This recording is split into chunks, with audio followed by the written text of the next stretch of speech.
Olá pessoal, muito boa noite para vocês.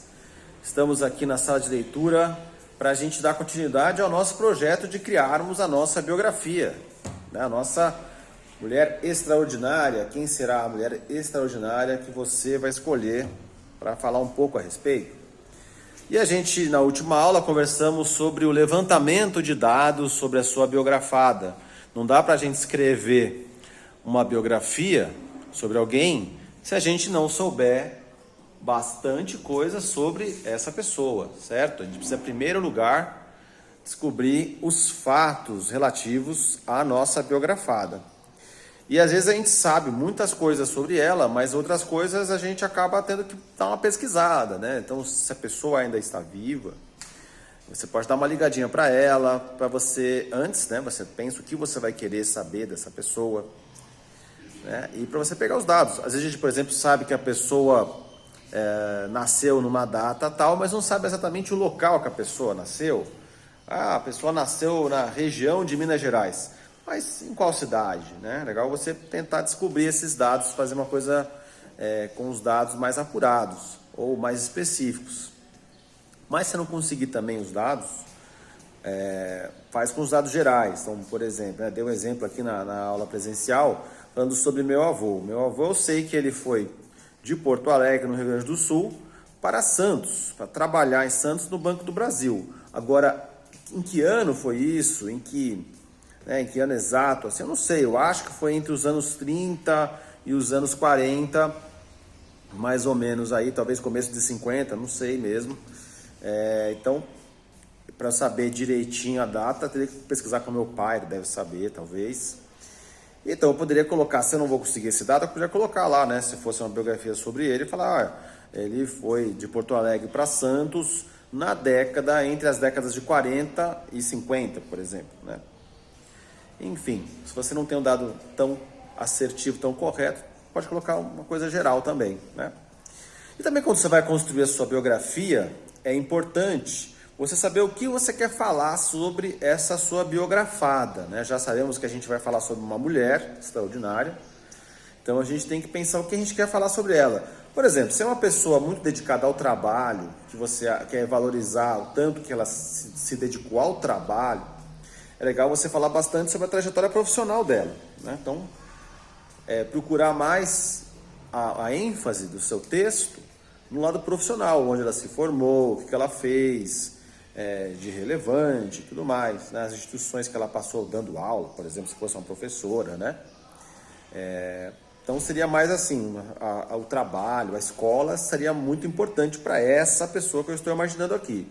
Mas se você vai criar um texto, uma biografia, por exemplo, sobre uma pessoa que é dona de casa, hoje em dia, e que se esforçou muito para formar bem os filhos, para conseguir manter a casa e a família em evolução, em ordem, né? E dar uma boa educação para eles e tudo mais, você vai focar mais na família, né? Como é que ela era ou né? Familiarmente, o que ela fez de bom para a família, para manter as pessoas unidas, o que ela fez de bacana para a família em geral. Então, talvez essa parte de onde a pessoa estudou ou onde ela se formou, talvez não seja importante. Mais importante aí é o trato com a família, quantos filhos ela teve, de repente quantos casamentos, a trajetória dela, se ela foi de um lugar para outro, como é que foi a batalha dela para constituir e manter essa família, né? Se você pensar numa biografia de uma mulher, por exemplo, que é uma cantora, a Marília Mendonça, por exemplo, se alguém fosse fazer sobre ela, mas eu não queria que fosse, tá? Eu queria que você fizesse sobre uma mulher próxima a vocês, que a gente não conhece. Uma mulher próxima a vocês, tipo mãe, avó, irmã, amiga, mulher, não é? A pessoa que fosse próxima a vocês aí, que a gente não conhecesse, tá?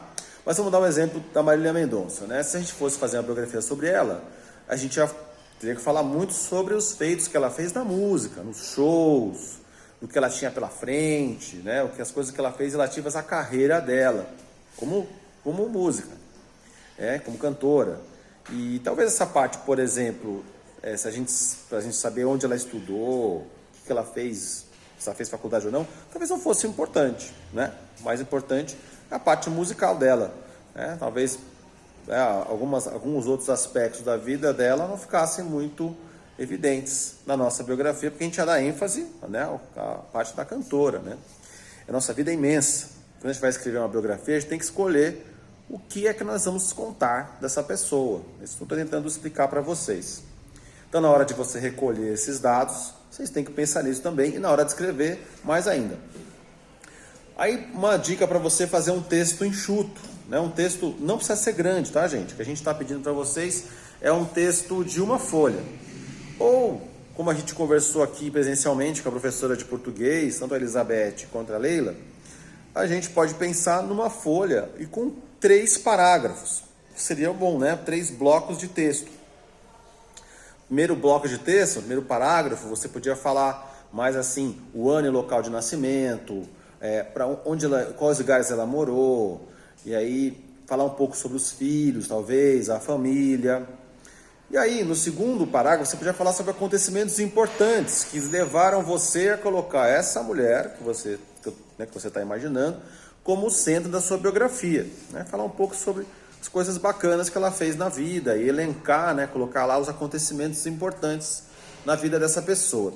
E, finalmente, no último parágrafo, no último bloco de texto, você dá um apanhado final, né? Dizer por que ela é importante na sua vida, qual a relação que você teve com essa pessoa, se você teve uma relação com ela, se tem ainda, né? E aí fazer um arremate final no último parágrafo.